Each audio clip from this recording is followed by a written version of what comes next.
Бриф МК овде и сега во Штип.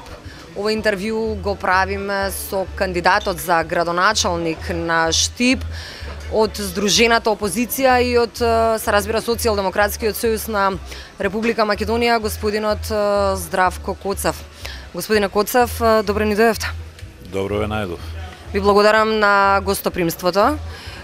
Еве доказ и од вас дека ги почитувате новинарите и нивната работа. Апсолутно дека ги почитуваме. Оние ја ценат нашата работа, ние ја цениме нивната работа, така да мора да најдеме заеднички јазик. Почит на сите новинари, без разлика кој каде и дали воопшто некаде припаѓа? Не, спрема заслуга. Значи, почит на оние новинари кои што беа во собранието, кои што исто така брутално беа изфрлени, а секако голема, како да кажам, не поплака, туку критика, посебно забелешка, посебно за оние новинари кои што се платеници на власта, кои што за пари ќе направат се и она што е црно ќе го направат бело и белото ќе го направат црно. Толку ли е тешко во ова време на македонскиот народ? Каква е оваа ситуација, господине Коцев, што и се случува во моментов на Македонија? Вие рековте дека на ладно време, а и господинот Црвенковски истото го кажа, дека на ладно време ети голем број на штипјани излегоа. Која е маката, да? Па не е тешко, туку е претешко, затоа што, еве, вие гледате, редовно ги следите нашите протестни собирања или митинзи, како ќе ги крстиме. Ова веќе не се издржува. Значи, обичниот човек овака повеќе не може да издржи да живее. Со сите стеги, на секое место, на секој начин, дали сакате на работа, дали сакате на бизнис, дали сакате на улица, само доколку се има црвената книжка на ВМРО ДПМН, сите врати се отворени, доколку се има било каква друга книжка, тогаш се е затворено и не важат законите за вас. Вие сте спортиста долги години. Што се случува со спортот во Штип? Разбрав, а и од еден ваш говорник, разбрав дека само со партиска книжка може да се влезе во спортот. Како тоа, зарем талентот се мери према политичката определба? За жал така е. Значи, јас кога спортував, живеав и спортував во едно друго време, каде што беше Југославија и беше чест да се носи репрезентативниот дрес. Едно време фатив и Македонија, но ова сега што се случува во спортот во Штип во Македонија, навистина е за жалење. Пример, да го земеме фудбалскиот клуб Брегалница, се потрошија грдни пари и се освои сега моментално 8-9 место или која е место. Се донесуваат играчи со мнителен квалитет, тренери со мнителен квалитет, се трошат парите, ама парите не стигнуваат до тие што се наменети, до играчите, до фудбалерите. Значи, они се прават само да нема некој од Социјалдемократскиот сојуз, за да не се случи кога ќе се оди на трибините некој да навива за него. Суетата оди дотаму да градоначалникот е главен петал на стадионот и досега се има случајно и неколку инциденти. Нормално дека навивачите некој пат се задоволни од играта, некој пат не се задоволни. И сите оние што ќе навиват спротивно, градоначалникот е главен таму, ги смирува работите. Има ли актуелниот градоначалник заслуги за Штип? Бидејќи јас кога доаѓав навака, неколку мина ми рекоа: извини вака, ама тротоарите не ни се баш во ред, извини вака, улиците не ни се баш во ред, внимавај да не се сопнеш, внимавај да не паднеш. Па секако дека има заслуга, само во негативна конотација, затоа што овие 3,5, па и веќе 4 години скоро се ги потроши ноншалантно само на правење на планови, на програми и најчесто спомнуван збор е ке.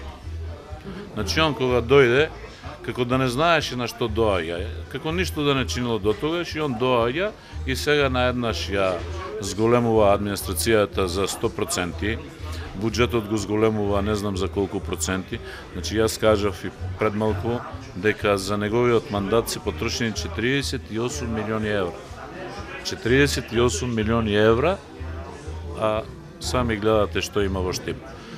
Значи, неговата главна преокупација не е да направи нешто, не е да остави некој трак. А мојот начин на размислување како спортист, најбитно од се ми е победата, у смисла дека еден ден, кога веќе ќе бидеме уште повозрастни години, кога ќе се шетаме некаде, многу битно е да ти биде топло околу душата, околу срцето. Вашата кандидатура е јасна.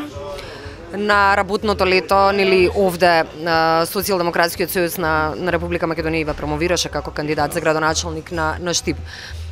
Предпоставам дека штабот нормално функционира и работи наспроти околностите во кои што се наоѓаме, нели сите ние сега во Република Македонија. Што мислите, ќе се оди на бојкот, нема да се оди, ќе има локални избори, иако пораката е јасна од Црвенковски. Локални без предвремени парламентарни нема да има, но сакам да знам дали вие застанавте со вашите активности или и натаму продолжувате да работите? Значи, ние и пред промовирањето ние започнавме со штабот, имаме формирано штаб. Секојдневно работиме на терен, работиме посебно на оние места кај што сме послаби. Не застанавме во ниту еден момент, нема ни да застанеме. Апсолутно стојам за ставот на нашиот председател Бранко Црвенковски. Апсолутно стојам за одлуката на Централниот одбор дека избори ќе има тогаш кога ќе се усвојат оние услови кои што ние ги имаме зададени. Многу луѓе се обидуваат да ме фатат на емоции, дека сега те промовира, па вака, па онака.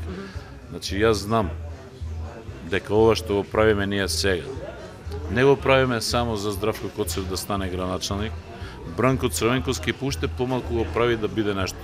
Тоа го правиме за македонскиот народ, да го извадиме од ова кал, од ова бездна. Ако продолжиме ние овака да се однесуваме како досега што се однесував, значи главна критика на Социјалдемократскиот сојуз беше дека ние сме салонска партија, дека они па и баш многу сериозно не сваќаат. Сега и покажавме дека ние можеме и поинаку. Без разлика они со помош на медиумите што тоа го прикажуваат на поинаков начин, дека ние сме тие силиџиите. Ние отидовме во Скопје да протестираме мирно. Они донесоа луѓе да немават со камења, со даски, со не знам, со јајца, со јаболки. Нас немаваа полицајците, ние не отидовме да се тепаме. Ама да знаете и вие, и сите, и они најмногу да знаат, дека ние сме спремни веќе и за другото. Спремни сме да се браниме. Пред некој ден го искршија нашиот промотивен штаб во една населба. И видите, мислам, тоа е веќе засмеа. Излегува тој нивниот директор на една градинка и кажува дека ние сами сме си го искршили. Па ние толку ли пари многу имаме па да ги искршиме нашите штабови? Значи ние едва и крај со крај врзуваме да направиме нешто и сега ќе скршиме за да прикажеме дека сме, нели, пателци. Значи они сега сакат да ни покажат сила. Јас како штипјани добро ме знаат кој сум. Што викаме ние по штипски, око не ми трепнува од тие нивни закани и на крај краишта, ако се толку многу мажи, бујром нека излезат.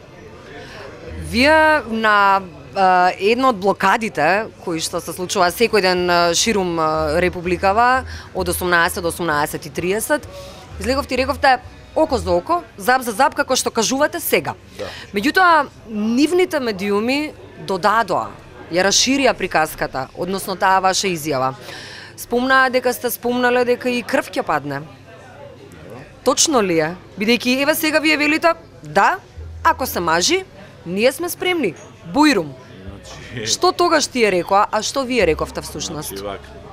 Јас го кажав тоа првото, они го дадава тоа крв ќе падне, ама ако веќе сакат нема никаков проблем. И они имаат деца, и они имаат фамилии, и јас имам, и ние имам. Значи проблемот е во тоа што нивниот координатор општински, директор на јавното предпријатие, еден по еден ги викал вработените, им кажува, им се заканува. Нели, немој да одиш на протести, ова ќе ти се случи, она ќе ти се случи. Јас тоа и денес го кажав дека Штип не го даваме, ако треба и крв ќе падне. Па ајде да видиме колку се спремни, да видиме чива крв ќе падне.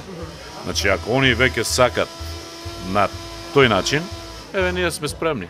До сега бевме салонска партија, ама сега еве сме спремни да излеземе на мегла. Дали по црниот понеделник, односно по оној 24 декември, перцепцијата на луѓето се смени дека СДСМ е салонска партија? Па видите сега, трпиш, па ти дојде преку глава и тие се најопасни луѓе. Така и нашата партија. Значи, ние до сега беше главното, ние не сме како нив.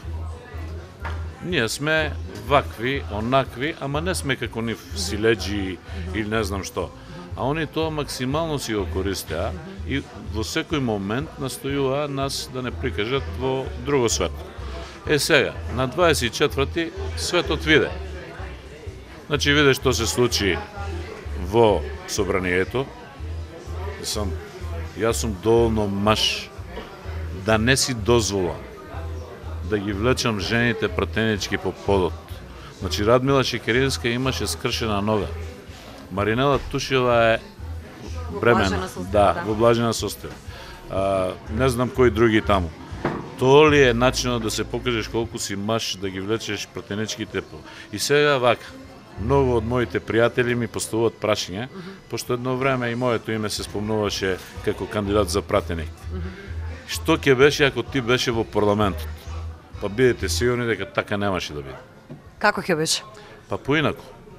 Пак она првото, зап за зап, око за око, ако треба и крв.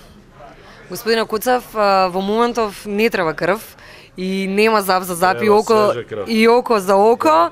Јас ви благодарам многу уште еднаш на гостопримството и на ова интервју за Бриф МК овде и сега.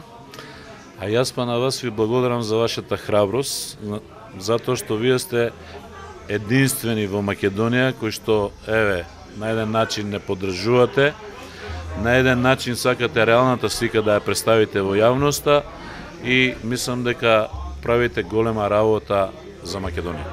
Благодарам. Благодарам и на вас.